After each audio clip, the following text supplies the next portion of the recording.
Assalamualaikum warahmatullahi wabarakatuh. Salam sejahtera, salam budaya. Rahayu, rahayu, rahayu. Berjumpa lagi dengan saya Mas Oo di channel Pusaka Jawa Official. Alhamdulillah wa syukurillah, segala puji bagi Allah yang telah memberikan segala nikmatnya. Nikmat yang paling besar bagi kita adalah nikmat iman dan Islam, serta nikmat diberikan kesehatan. Di antara nikmat-nikmat yang lain yang tidak bisa saya sebutkan secara dohir maupun batin.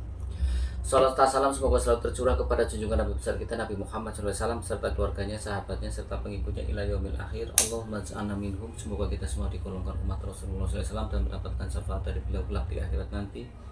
Semoga sahabat Pusaka Jawa dimanapun Anda berada selalu dalam keadaan terbaik dalam lindungan Allah Subhanahu wa taala, dijauhkan dari segala macam mara bahaya baik dohir maupun batin, dijauhkan dari segala macam musibah baik musibah banjir, angin topan, longsor, gempa bumi, gunung meletus, kebakaran ataupun musibah-musibah yang lain tidak bisa saya sebutkan secara rinci. Sahabat Pusaka Jawa yang sedang terpuruk ekonomi, semoga Allah bukakan keran rezekinya lebar-lebar dan mendapatkan rezeki yang berkah berlimpah sampai ke anak cucu. Sahabat Pusaka Jawa yang sedang sakit, semoga Allah angkat penyakitnya, diberikan kesehatan, kesembuhan, serta diberikan ganjaran berupa pahala karena telah sabar dalam menjalani cobaan berupa sakit. Alhamdulillah wa syukurillah sahabat Pusaka Jawa. Tidak cuma sahabat Pusaka Jawa, teman-teman handai tulan sahabat Pusaka Jawa pun saya doakan hal yang sedemikian rupa. Pada pagi hari ini Al-Fakir bisa membuat video, mudah-mudahan apa yang akan Al-Fakir sampaikan mendapat ridho dari Allah Subhanahu wa taala dan menjadikan satu keberkahan untuk saya di dunia wal akhirah. Sahabat Pusaka Jawa dimanapun Anda berada, saya kali ini akan membongkar satu bilah dapur pusaka yang sangat sepuh ya, karena dapur-dapur ini adalah rata-rata tangguhnya tangguh tua, tapi banyak pula tangguh-tangguh yang sedikit baru. Tapi kalau kita lihat dari fisiknya, dari rancang bangunnya, dari keseluruhan materi besinya, ini jelas adalah memang sangat tua. Sahabat Pusaka Jawa dimanapun Anda berada, pusaka ini banyak dicari oleh orang ya, karena tua atau angsarnya adalah satu untuk meredam hal-hal negatif baik dari luar maupun dari dalam. Kenapa saya bilang begitu? Karena tua atau angsar dari dapur ini itu rata-rata sebagai tindih itu untuk ngayomi, nindihi, dia posisinya lebih atas daripada yang lainnya ya. Terus kemudian untuk meredam si pemilik yang memang orangnya mungkin bisa saja agresif, emosinan ya, tidak berpikir ulang dalam bertindak, cocok memiliki ini agar tidak melakukan hal-hal bodoh atau hal-hal yang terburu-buru dan tergesa-gesa yang biasanya mengakibatkan penyesalan di akhir, seperti itu. Nah, kemudian juga dapur ini lebih untuk menetralisir aura-aura negatif yang ada di lingkungan sekitar, baik lingkungan itu dari awal memang kurang bagus dari tetangga sebelah ataupun dari pusaka-pusaka yang lain ya. Makanya dapur keris ini juga dapurnya memang dari segi materialnya memang tua, dari segi garapnya pun tua, dan dapurnya pun dapur sangat tua. Di candi-candi itu rata-rata memakai dapur ini, dan dapur ini terbagi menjadi dua ya sahabat Pusaka Jawa. Ada yang apa, dapur si Mas Oko, dapur ini sebetulnya dapur ini sering saya bahas ya, cuman saya sekedar untuk mau flashback lah saja agar sahabat Pusaka Jawa yang sudah sering nonton channel YouTube saya pasti dapur ini gitu. Nah, dapur ini adalah dapur betok ya. Kita ketahui dapur betok adalah salah satu bentuk dapur keris lurus ya sahabat Pusaka Jawa. Bentuknya amat sederhana dibandingkan dengan bilah keris pada umumnya. Jadi dapur keris betok itu bilahnya sederhana, dapurnya lurus, bentuknya sederhana, kemudian bilahnya agak lebar ya. Dapur betok itu agak lebar, ukuran panjang bilahnya juga tidak sepanjang keris yang pada umumnya sahabat Pusaka Jawa, atau seperti dapur yang lainnya mungkin bisa saja separuh atau 3/4 panjang keris yang normal. Sekarang kita ambil bilah pusaka ya. Nah, ini Anda bisa lihat kan, ini warongkonya adalah warongko Brangah Warongko Gayaman Ngayogyakarta, Banaran Wondo Banaran. Ya. Untuk handle-nya ini handle Jawa Timuran. Handle Jawa Timuran. Kalau orang Jawa Timur handle kodok kan. Kita buka bilanya sahabat pusaka Jawa. Ini dibuka aja bunyinya sering dengeran nggak ya? Tuh, denging sekali kan? Nih, amber dengeng, ya kan?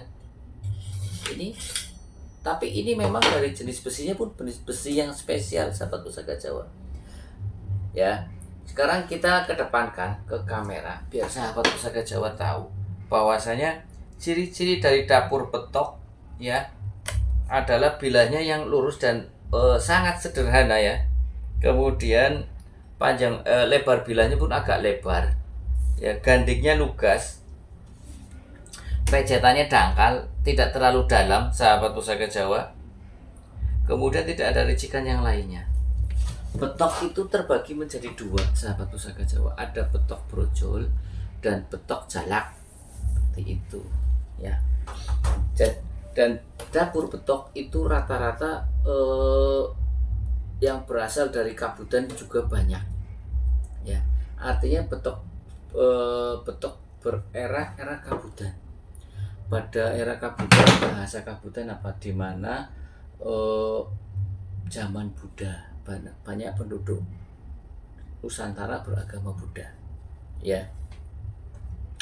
Sahabat pusaka Jawa dimanapun Anda berada, tadi sudah saya sampaikan, bilahnya lurus, gandiknya lugas, pejetannya dangkal, ya. Lebar bila juga agak lebar, panjang bilanya bisa aja setengah dari keris normal atau 3/4, ya, atau 3/4 panjang keris yang normal. Sekarang kita ukur panjang bilanya. Keistimewaan pada betok ini nanti saya jelaskan. Ya. Panjang bilanya ini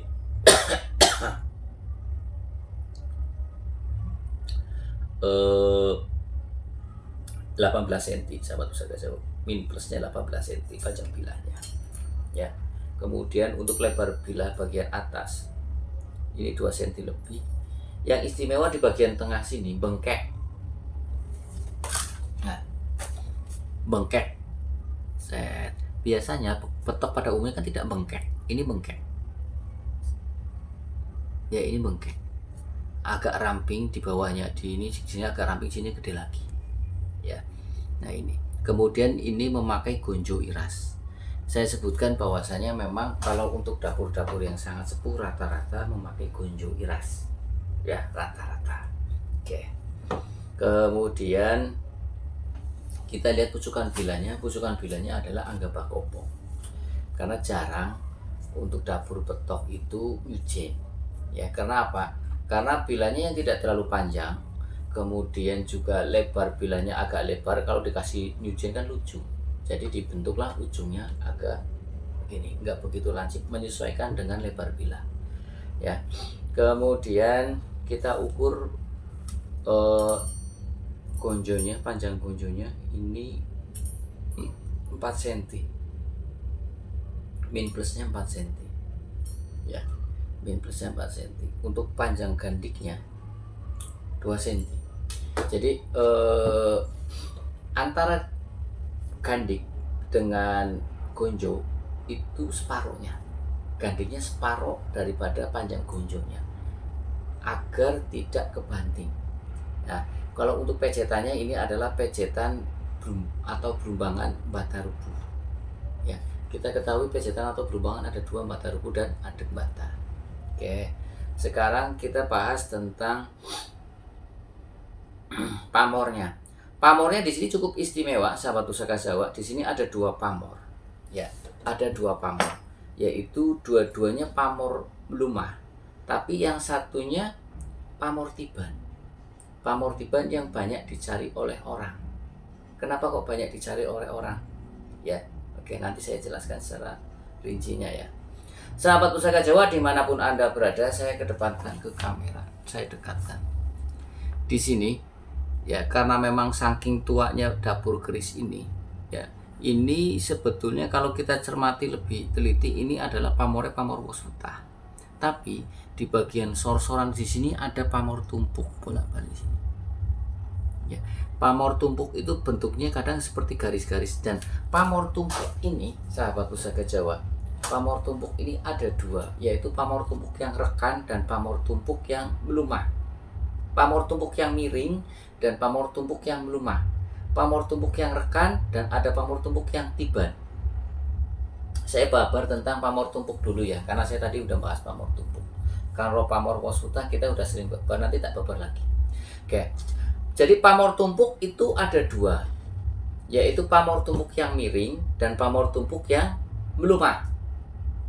Pamor tumpuk yang miring itu yang berbentuk garis-garis, yang biasanya itu rekan atau dirancang terlebih dahulu oleh sang empu. Itu pamor tumpuk yang miring yang rekan. Kemudian ada pamor tumpuk yang lumah dan juga tiban. Artinya pamor tumpuk ini lebih banyak disukai oleh pecinta keris karena tidak dirancang terlebih dahulu oleh sang empu. Artinya memang kehendak Gusti Allah, kehendak Tuhan Yang Maha Esa terjadi. Kun fayakun, waktu ditempa terjadilah pamor tumpuk, yaitu pamor tumpuk lumah tapi berbentuk tumpuk. Tidak dirancang terlebih dahulu oleh sang empu, tapi bentuknya berbentuk tumpuk. Seperti itu. Jadi ini istimewanya adalah pamor tumpuk ini banyak yang dicari oleh orang dan ini jarang. Ya. Karena rata-rata sahabat pusaka Jawa bisa lihat pamor tumpuk kan bentuknya garis gitu. Yang memang rekan, yang dirancang terlebih dahulu. Biasanya pamor tumpuk rekan itu pembuatannya setelah bilas sudah selesai, baru nanti dikasih lubang bahan pamor yang garis-garis dimasukkan, baru ditempa ulang. Nah kalau ini tidak ditempa ulang dari awal, ternyata terjadilah pamor tumpuk di sini. Ya, dan sebagian pecinta keris beranggapan bahwasanya pamor tumpuk itu tidak pemilih, artinya cocok untuk siapa saja. Kemudian tua atau angsa dari pamor tumpuk adalah sama dengan udan mas, yaitu untuk menumpuk kekayaan. Banyak orang mencari, mas, saya buat sekian, kan rata-rata kejarnya udan mas. Apalagi udan mas sendiri kan sekarang mahal harganya. Yang ori ya, yang ori dan sepuh mahal. Padahal banyak pamor-pamor yang lain yang secara power, secara tuah, yoni itu sama dengan udan mas, seperti halnya pamor tumpuk. Seperti ini. Apalagi pamor tumpuk yang memang pamor tumpuk melumah dan tiban yang seperti ini. Ya, jadi tuah atau angsanya agar untuk menumpuk kekayaan. Cocok untuk siapa? Cocok untuk semua orang yang ingin menjadi orang kaya. Cocok untuk pegawai agar duitnya dapat kumpul, cocok untuk para pedagang pun sama. Ya, sahabat pusaka Jawa dimanapun Anda berada, saya itu dari dulu suka bawa-bawa petok di tas saya. Ya, di tas saya. Kenapa? Satu, untuk meredam. Untuk meredam emosi saya ketika umpamanya orang kan kadang up and down emosinya, tetap di bawah, untuk meredam, dapat pusaka Jawa. Kemudian untuk tindih, ketika kita pada satu wilayah yang kurang bagus, itu mempunyai protek diri kita. Karena saya sering dan sampai sekarang pun masih tiap malam ke tempat-tempat untuk menyendiri. Pak, saya tafakur lah ya. Kita ke makam para min auliyaillah. Di situ kan kadang banyak energi negatif, positifnya pun banyak. Nah, itu artinya begini. Di samping kita punya bacaan-bacaan tersendiri, tapi juga kita mempunyai satu power yang ada di luar diri kita dalam bentuk pusaka seperti itu. Umpamanya bacaan-bacaan jelas lah ya, pagi sore umpamanya. Nah, tapi kan yang dari dalam itu bacaan-bacaan. Nah, kalau yang dari luar kita umumnya pakai baju biar tidak kehujanan. Sama pusaka pun sama, doa-doanya seperti itu. Ya, sahabat pusaka Jawa. Nah, sahabat pusaka Jawa dimanapun Anda berada, jadi pamor tumpuk yang tiban, yang melumah itu sangat dicari oleh orang. Karena apa? Karena jarang terjadi, kemudian tuahnya juga sama kuatnya dengan udan mas, yaitu untuk menumpuk kekayaan, kuat bandan, agar kuat menerima kekayaan. Banyak orang yang kuat menerima harta, tapi banyak orang yang menerima harta banyak tapi nggak kuat. Nggak kuatnya bagaimana? Nggak kuat secara mental kadang. Begitu dapat uang banyak, dipergunakan untuk hal-hal yang kurang bermanfaat. Akhirnya mubadir, hilang, tidak berkah. Nah, di sini ketika kita diberikan kekuatan menerima harta, kita menjadi keberkahan untuk anak cucu kita. Kita menikmati harta itu dengan bagus, dimanfaatkan untuk kemaslahatan umat juga, tidak dinikmatin sendiri-sendiri, sampai ke anak cucu pun menikmati harta kita. Seperti itu, ya. Kemudian kita bahas tentang pamor wasutah. Wasutah kalau orang Malaysia bilang adalah pamor tutul. Wasutah pamor melumah, wasutah juga pamor yang tidak pemilih, artinya siapa saja bisa memilikinya. Was artinya beras, utah artinya tumpah. Tuah atau angsar dari pamor wasutah adalah agar kita diberikan kemudahan dalam mencari rezeki. Jadi sinkron antara wasutah dengan pamor tumpuk tiban ini, itu sinkron dalam mudah mencari rezeki. Kemudian setelah mendapat rezeki, rezekinya pun berkumpul, numpuk, ya. Oke, sangat istimewa dapur ini. Dapurnya sederhana tapi makna filosofinya istimewa. Kemudian kita lihat dari besinya, sahabat pusaka Jawa. Besinya kalau kita lihat ini ya, besinya ini sahabat pusaka Jawa bisa lihat ini besinya biru kemerah-merahan. Kemudian kalau kita jentrikan tuh, ini saya copot ya. Kalau mau jentrikan besi itu harus dicopot, kemudian kita pegang sini tuh, tuh, ya kan, bunyinya ambrengeng, ya. Ini adalah besi ambal. Besi ambal konon katanya diambil dari gunung, dan tuah atau angsar dari besi ambal, ya, tuah atau angsar dari besi ambal ini adalah untuk menarik pusaka yang lain. Menarik bagaimana Mas? Bisa saja menarik ketika itu kita dapat dengan sendirinya, geletak nemu atau datang ke rumah kita. Bisa saja kita lewat akhirnya mudah memahari orang. Bisa saja orang memberikan pusakanya kepada kita. Bahasa menarik konteksnya luas. Ya, ciri-ciri dari besi ambal apa Mas? Biru kemerah-merahan, sahabat pusaka Jawa. Anda bisa lihat. Di sini ada semi-semi merahnya, ya. Biru juga kemerah-merahan.